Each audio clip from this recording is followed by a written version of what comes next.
In a splendid mansion lives a splendid family. Among its members are 2 brothers and 2 sisters, but they are not blood-related, they are step-siblings.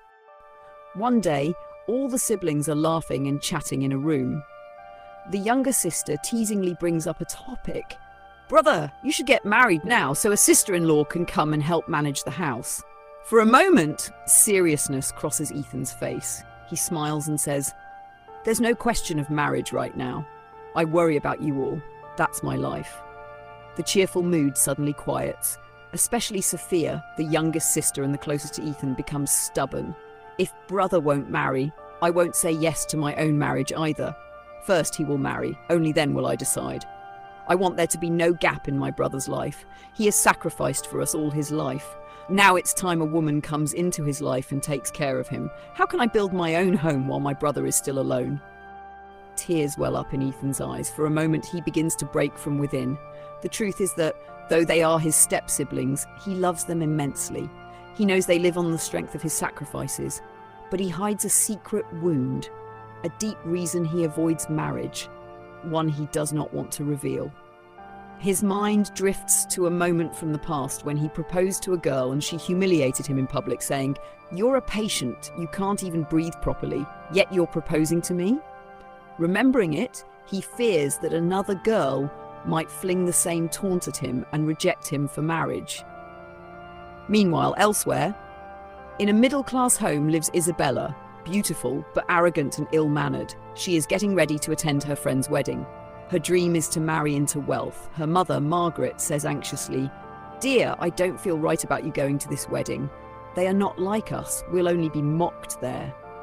Isabella snaps back rudely, "I don't need your concern. I'm going." Her brother also advises, "You know how people talk, don't you?" Isabella ignores them. "You people are small-minded. I'll live life my way." With that, Isabella leaves for the wedding. At the wedding, her friend's brother Adrian likes Isabella, but Adrian's mother cannot stand Isabella at all. Late into the night, Isabella still hasn't returned. Her family waits anxiously. Outside the house, her brother Michael keeps watch. He suddenly sees a boy drop Isabella off. Michael sees Isabella walking with the boy, hand in hand, laughing and talking. When the family finds out, they scold Isabella. "Who is he? And why are you so close to him?" Isabella tells them he is her friend's brother and that they love each other. Her family says, "Until he comes with a proper proposal, you will not meet him." Isabella tells Adrian this, and Adrian speaks to his parents about sending a proposal. Adrian's mother grows angry at the very idea. She doesn't like Isabella at all. Adrian's parents flatly refuse, saying, "Isabella's family is not of our class or status." When Isabella hears this, she stops talking to Adrian. Adrian pressures his parents to at least discuss the match with Isabella's parents. One day, Adrian's mother and sister come to Isabella's home. Adrian's mother says to Isabella's parents, "How did you even imagine our son would marry your daughter? Have you looked at your status? Our driver is richer than you. Tell your daughter not to attempt to meet our son again." With that, they leave. After a few months, Isabella's father works as Ethan's driver. One day, he gets injured on duty, and Ethan takes him to the hospital where Isabella, her mother, and her brother also arrive. At the hospital, Isabella vents her anger at Ethan. "You rich people don't care about your employees. You only care about yourselves." Ethan and his sisters remain quiet, but right then, Sophia is struck by Isabella's beauty. In the hospital, Isabella's parents apologize to Ethan and his sisters for Isabella's behavior, which makes Ethan's sisters like them even more. Back at home, Sophia, Emily, and Michael start discussing Isabella. "She's very, very beautiful. If we make her our sister-in-law, people will be stunned seeing her with Ethan." After that, Ethan's sisters and brother tell him, "We really like Isabella. Please say yes to marriage." Seeing their insistence, Ethan agrees. Ethan's sisters then visit Isabella's home under the pretext of asking about her father's health, and they bring up Ethan and Isabella's proposal. Isabella's parents happily accept. To flaunt her pride and arrogance, Isabella goes to Adrian's house and haughtily tells his parents, "I'm now of your status. Don't ever consider me beneath you again. I'm marrying Ethan, the biggest businessman in the city." Adrian's parents and sister can't believe that a lower-class girl like Isabella could be marrying such a wealthy man. When they see Ethan and Isabella's wedding card, they are stunned. Ethan and Isabella's engagement is set, but a Cold War begins. Ethan's family is educated, sensible, mature, and well-mannered, while Isabella is proud, rude, and willful. Their first clash comes when Ethan and his sisters arrive to take Isabella shopping. As they get into the car, one of Ethan's sisters goes to sit in the front. Isabella stops her. "From now on, the front seat is mine. You sit in the back." Ethan and his sisters feel awkward, but they let it go. Wedding preparations are in full swing. Seeing Isabella's behaviour, Ethan asks his sisters, "Have you told Isabella's family that I have asthma?" They reply, "We actually forgot." Ethan, true to his nature and ethics, considers hiding this a form of deception. Angry, he says sternly, "You must inform Isabella and her parents before the wedding." So Ethan's sisters nervously go to Isabella's home and tell them. Isabella's parents don't consider it a major issue. They only know Ethan is a good man who will keep their daughter happy. Life is in God's hands, they add.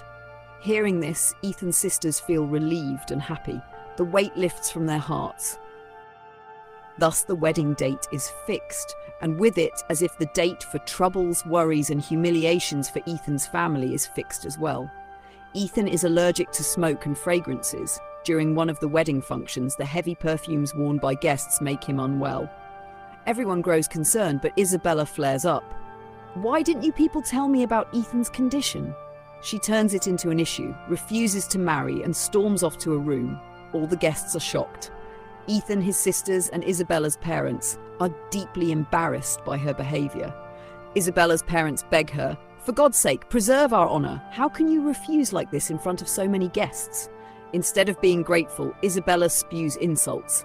"You tried to marry me to a patient and ruin my life." Ethan hears this from outside, but swallows it. He goes into the room. Seeing Isabella's parents' helplessness, he says, "Please step outside for a moment. If you allow, I'd like 5 minutes alone with Isabella." Ethan pleads, "Please don't refuse the marriage. Because of me, my sister hasn't agreed to her own wedding. She insists that I marry first. For my sake, don't back out now. Within a month, my sister will be married.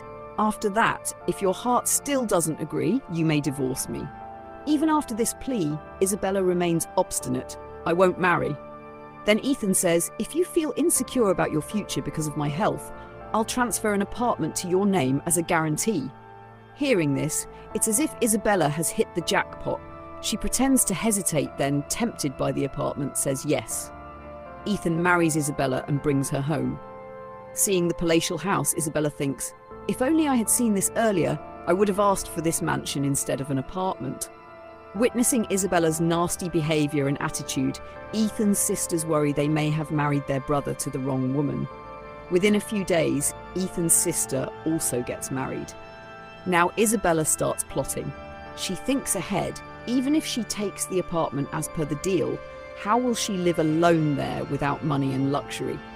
She doesn't want to return to her parents' home either. After seeing Ethan's mansion, money, servants, cars, and the lifestyle of the rich, the thought of her parents' house irritates her. Blinded by greed, she should have served a decent, positive man like Ethan and kept him happy, but she is bent on creating more trouble for herself and others. On the very first night, Ethan sleeps separately from Isabella. He had told her that once his sister's wedding is done, she may divorce him, and he was honouring his word. After his sister's wedding, Ethan gives Isabella the apartment papers. She refuses to take them. Ethan is surprised. What happened? Is there a problem? Why won't you take the papers? He cannot imagine what's going on in her mind. Unexpectedly, Isabella says, "I don't need papers or property. What I want is your love. I'm moved by your sincerity and character. I want to spend my life with you now. I've fallen in love with you. I want nothing but your love." Ethan can hardly believe Isabella would ever say such a thing. He has no idea what games she is planning to play with his beautiful life and his family. Meanwhile, after her wedding, Ethan's sister is very happy with her husband, who is also their cousin. Ethan and his sisters feel that their problems are over and they will now live happily. But no, when the sister visits her brother's home for the first time after the wedding, Ethan surprises the couple with honeymoon tickets. Isabella burns with jealousy and storms off, unable to tolerate it. Ethan and his sisters are shocked by her reaction, but ignore it, assuming everyone expresses emotions differently. Ethan goes to her room to soothe her and asks why she is upset. Isabella, throwing her weight around, answers, "Do you think I'm some sentimental person who gets upset?" Ethan says, "I had planned a honeymoon for us too, but because of the wedding events, I confirmed Sophia's tickets first. We'll go on a honeymoon as well." Hearing this, Isabella brightens and says, "You've lived for others enough. From now on, my name should be first on your lips and I should be your only priority." A few days later, as soon as Sophia returns from her honeymoon, she visits Ethan's house. She gives everyone gifts and they are delighted. She gives Isabella a special outfit. Ethan's younger sister says, "Sister-in-law, this suit will look beautiful on you." Isabella replies, "The suit may be nice, but I don't wear such clothes." And right there, in front of everyone, she calls a maid and hands the suit to her, something Sophia had lovingly chosen for Isabella. Everyone is stunned. Isabella should absolutely not have done that. Ethan scolds her gently. "Why did you do that? You shouldn't have. You gave my sister's gift to a maid. At least consider her feelings." Instead of being ashamed, Isabella says, "I haven't taken a contract to manage everyone's feelings. Be grateful I didn't throw it away. I gave it to a person who'll use it." Every word of hers drips rudeness. Ethan stops arguing. On one side are his sisters, whom he loves and respects deeply. On the other is a rude, ill-tempered wife who doesn't hesitate to insult anyone at any time. A few days later, after shopping, Isabella visits her parents. Seeing her hands full of bags, her mother advises, "What will you do with so much shopping? Why waste money like this?" Isabella even takes her mother's advice as an offense. "Seems like you're not happy for me." Her mother says, "Focus on your husband first. Take care of him, keep him happy. Shopping can wait." Isabella cuts her off. "Please stop lecturing me. I know how to handle a husband. Make me tea. I have a headache." One day, a childhood friend of Ethan's sisters comes to visit. Isabella asks, "Who is she?" They reply, "She's our old friend. She lives in the bungalow next to ours." Isabella, proud and haughty, says, "From her looks and clothes, she doesn't seem like someone who lives in bungalows." The friend, a simple, good-hearted poor girl, says, "It's our aunt's bungalow. We live there to look after it, and my father is a driver." Isabella says with disdain, "Oh, so your father's a driver," forgetting that she too is the daughter of a driver from a poor household. To get their friend away from Isabella, Ethan's sister quickly takes her off on a pretext. One day, Ethan's younger sister slightly burns her hand in the kitchen. Hearing this, Ethan rushes home from the office. Isabella arrives after him. Ethan says, "Where were you? Her hand got burned. You shouldn't leave her alone at home." Isabella seizes the chance to make a scene. "Is your sister a little child that I must be with her all the time?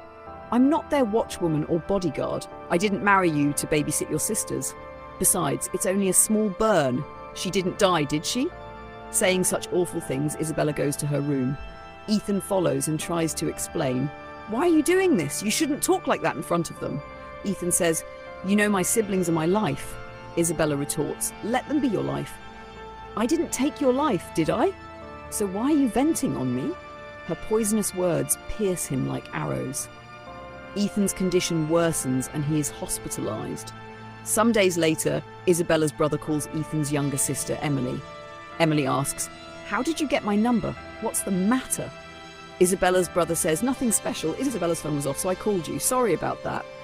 Emily says, "No problem. I'll get sister-in-law." She takes the phone to Isabella. The ill-tempered Isabella says, "Let us talk. Why are you standing over me?" Emily says, "It's my phone. That's why I'm here." Suspiciously, Isabella asks, "What's in your phone that you can't hand it to anyone?" To avoid a pointless argument, Emily leaves without taking back her phone. After the call, when Isabella comes to return it, she stirs up a new issue. "Why did my brother call you instead of me? Do you have an affair with him?" Emily denies it, but Isabella threatens her. "Don't you ever try to get close to my brother, or you'll answer to me." One day, Isabella starts vomiting, so Ethan takes her to the doctor. After the checkup, the doctor says to Ethan, "Congratulations, you're going to be a father. Isabella is pregnant." Ethan is overjoyed. A dream of his is about to come true. Isabella, on the other hand, is shocked. She does not want to have a child. Ethan says, "Let me call the family with the good news," and steps out of the room. Left alone with the doctor, Isabella says, "I don't want this baby." The doctor is shocked. "Perhaps you're a bit upset. That's why you're saying this." Isabella cuts her off harshly. "I said I don't want the baby. Take money from me if you must, but I don't want this child." At that moment, Ethan returns and overhears their tense exchange. His joy turns to sorrow. When they get home, the house is already in a celebratory mood for the new baby. Seeing this, Isabella grows angry and Ethan grows sad. Ethan's siblings don't yet know what happened. They offer him sweets. With a heavy heart, he accepts. But when a hand extends toward Isabella with sweets, she walks away. Everyone is shocked and confused. Why act like this at such a joyful moment? In their room, Ethan asks Isabella why she wants to end the pregnancy. At first, she makes excuses. "We've been married only a short while. Let us enjoy. I can't take responsibility for a baby." Ethan tries to persuade her. "Don't worry, I'm here. My sisters are here. We'll all take care of the child." Isabella still refuses. When Ethan asks for her real reason, she spits venom again. "Look, Ethan, you're an asthma patient. I don't want another patient in this house." Her words strike Ethan like lightning, but he patiently explains, "Even if I'm sick, it doesn't mean my child will be. People yearn for children, and instead of being grateful, you want to end a life?" Isabella remains obstinate. Ethan warns, "Listen, Isabella, if you try to end this pregnancy, or if anything happens to my child, then remember, nothing will ever bring us back together." Isabella replies, "Whatever, I'm not having the baby." Because of Isabella and the baby, Ethan loses sleep. Isabella, who cares for no relationship, sleeps peacefully. One day, Isabella's parents invite Ethan's family to dinner. At the table, they congratulate Ethan. "A new guest is coming into your home. We're going to be grandparents." After dinner, Isabella's mother advises her, "Daughter, manage your home now. Feel your responsibility. You're going to be a mother." Isabella replies, "Am I not managing the home already? As for the baby, I'll soon get rid of that problem too." "What nonsense are you spouting, you wretched woman?" her mother yells. "Do you even know what you're saying? Children are a blessing from God, and you're rejecting one? A childless woman is like barren land for a man. Many women are divorced only because they cannot conceive. And you call this a problem? Be grateful you got a patient, tolerant husband like Ethan. With his wealth, he could get thousands of girls better than you." In the morning, when Isabella's father sees her still there, he asks, "Didn't you go with Ethan? What's wrong? Is there a problem?" Her mother points at Isabella and says, "Ask your darling daughter." When her father hears about ending the pregnancy, he too becomes angry. "I supported you your whole life. If you do such a thing, consider our doors closed to you." Seeing Ethan's and her parents' anger, Isabella backs off from ending the pregnancy. She knows she cannot live this luxurious lifestyle without Ethan. Now, Isabella looks for a new issue because she always wants to quarrel with someone. One day, Isabella's ex-boyfriend sees her with Ethan, but she ignores him. Later, he calls her, but she can't take the call because of Ethan. The next morning, she keeps thinking, why did he call? Another day, Isabella's brother comes to deliver some items to her house. The door is locked, so he calls Isabella, but her number is off. Helpless, he calls Emily. She doesn't answer at first. After the second and third attempt, she picks up. He explains why he called. She apologizes for not answering earlier and invites him inside. He asks, "Perhaps my calling you upset you?" Emily says, "No, not at all. It's just that last time you called, Isabella twisted it into something negative, so I didn't want to give her another chance to create a scene."